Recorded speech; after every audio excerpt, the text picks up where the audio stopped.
sí ojú ọ̀dà mi má ṣẹ̀mí ara ẹ̀ lóko o tó àwọn má ṣẹ̀mí ara ẹ̀ lóko ni mo sọ fún ẹ àwọn ẹkún orò ẹkún àrìnrìn àwọn ẹyẹ tó ṣe àwọn ẹyẹ fẹ́ẹ̀kì gbẹ̀ngbà ẹ lè rí mi lò ó ẹ lè rí mi lò rárá kọ́ má lọ rò pé bóyá àwọn ẹkún bìbìrì tó ń fún yẹn ní òkú ẹ̀jẹ̀ o ní ìtí ẹ̀ mọ̀ fún òun ẹ̀ sí ṣẹ̀mí ara ẹ̀ lóko pé láti explain fún wa pé nítorí because àwọn tó lọ́mọ yẹn ní kò ń ṣe báwọn ṣe gbọ́ ọmọ yẹn fún yín nìyẹn.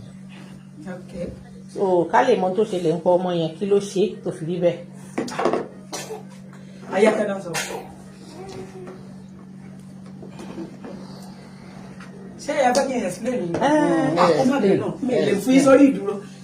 Ẹ mọ̀ ọmọ yẹn ó kù díẹ̀ kì í ṣe ọmọ kan tó strong but èmi rò pé at least as abiamọ tí n ṣe single person ó ti jẹ́ pé bóyá bí grandmother bóyá bí ìṣìnà àbí bí tára ẹ̀ bá gbóná èmi lè rò ògùn mo lè avoid ẹ̀ ju kí n ṣe máa pè wọ́n tó wà ní ibi iṣẹ́ lọ because camis it's okay lẹ́ni tó wà níbi iṣẹ́ because ìjọ tí ìyá ẹ̀dẹ̀ wà ní last month tó wá síbí báyìí ó mọ̀ pé ibi tá à ń lò tẹ́lẹ̀ ibi tí ó gbà wá dáadáa ni 2 room and 1 parlour even gan àwọn òdu àwọn gan pẹ̀lú àwọn tó bá wa bẹ̀bẹ̀ tó fi jẹ́ káwa àdìjọ́ kejì ìjọ náà tàfi wá sí ìbà ó ti yé yín mà so bọ́sádẹ̀ dé bíbà yìí ó kọ́ wá rí ó ní àyè bíbà yóò dàbí ibi tẹ́ ẹ ló tẹ̀lé mo ní bẹ́ẹ̀ mo ní but tàbá ìrì ẹyọ kan sí bàálé àwọn ọmọ yẹn lè máa ṣe rí ẹ wo orútọ́ yìí nísìnyí lè dá sílẹ̀ bíbà ọmọ máa fi lè ra àwọn tó máa so mo gbà tí notice bí abí ìṣinú ó ṣe lé ìgan èmi ti rògùn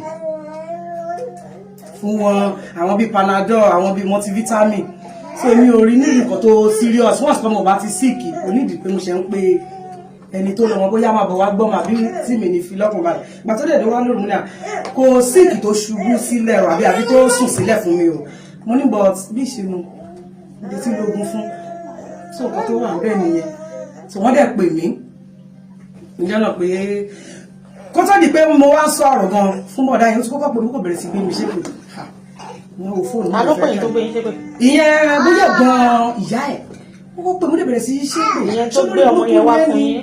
no kò ṣe òun gan ọkùnrin kan mi lẹ́ni yẹn olóhùn ògbó lọ́bẹ̀rẹ̀ wò kẹ́ mọ́ni lẹ́ni yẹn jí mọ́ni lẹ́ni yẹn ìgbà kan lọ́mọ lẹ́ni yẹn ó bẹ̀rẹ̀ sí fún mi lépè ní ilé sọ̀rọ̀ mọ́ ìfọwọ́ kan.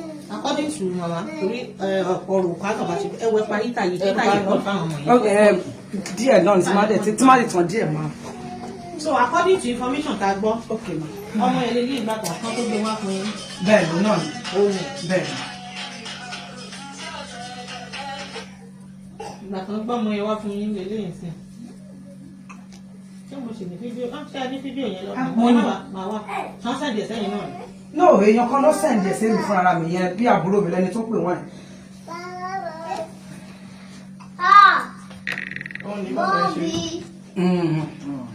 Tẹ́lẹ̀ lélẹ̀ bẹ́ẹ̀ agbo àwọn àpárá yìí báwo ló ti ṣẹlẹ̀. Kò sí ní ewu díẹ̀ yẹn ewu díẹ̀ yẹn. Ní tó wà lára ẹ̀. ẹ wò bí kúrọ́kúrọ́ àbẹ́ni tí yẹn ní ìmọ̀ kọ́kọ́. Kò ṣe kúrọ́kúrọ́ ni mo fi hàn yín yẹn o. kè bí iṣẹ́ tí mo sọ ìgbóhùn rẹ̀. Kò ṣe kúrọ́kúrọ́ ni mo fi hàn yín yẹn ẹ wò díẹ̀. Madam ẹ wò sá. Ẹ wò díẹ̀ ṣé kúrọ́kúrọ́ ni àbójú belt. èmi ọmọ Àbójú ẹgbà bẹ́ẹ̀gba ni bí belt ni. ìyá ọmọ ṣàmà ọmọ bọ́ mọ̀ ṣe rí. Kó tó gbọ́ ọmọ wá ẹ̀wò ṣẹ́ tí ẹ wo gbogbo ara ẹ̀ yẹn. ẹ wò ó máa ẹni sùúrù. Àṣà ìwàwọ̀ ẹ̀gbọ́n gan. Àlọ́wọ́ ẹ̀ kí ló ṣe lọ́wọ́?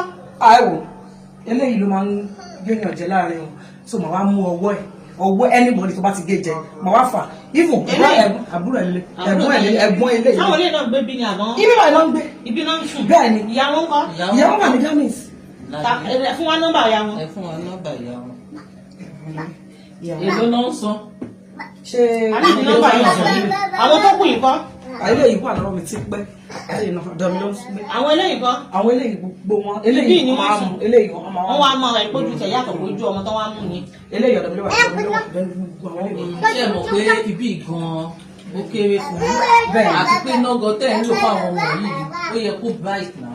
ẹ wò fún mẹ́ta máa ń tó Láyé kò yẹ kẹ́ tọ́ yín náà ni. Ó Ẹ fún wa ní nọ́mbà àwọn ìyá fún wa ní nọ́mbà ìyá ọmọ ilé ó yẹ kó bright iná tẹ̀ ń lò yìí náà kí ní ilé. àwọn tó làwọn eléyìí kọ́. ọmọ àwọn gbé òun náà ọmọ àwọn gbé nípa bíi 7. And nígbà wá fún afẹ́mọ tó ṣẹlẹ̀ pẹ̀lú àwọn ọmọ yìí a dẹ̀ fẹ́ rí yín ní meeting lọ́jọ́ Friday. Bẹ́ẹ̀ bá ṣe máa ṣe ni kí n ṣiṣẹ́ Bẹ́ẹ̀ bá ṣe máa ṣe. A fẹ́ rí tá ìbá wá sí meeting lọ́jọ́ Friday ìgbésẹ̀ tẹ̀gbẹ́ bá gbé lẹ́yìn yẹn ẹ máa ní láti bí ẹ̀. Ṣé wọn bá ti wá bá yín báyìí? Nọ́mbà yìí ọmọ yìí àfẹ́gẹ̀ táwọn tó bẹ̀rẹ̀ yìí. Àwọn ọmọ tó bá ti ń sùn bí. Kàṣà níbi ọmọ márùn-ún, àwọn ọmọ mélòó ló ń sùn bí wa?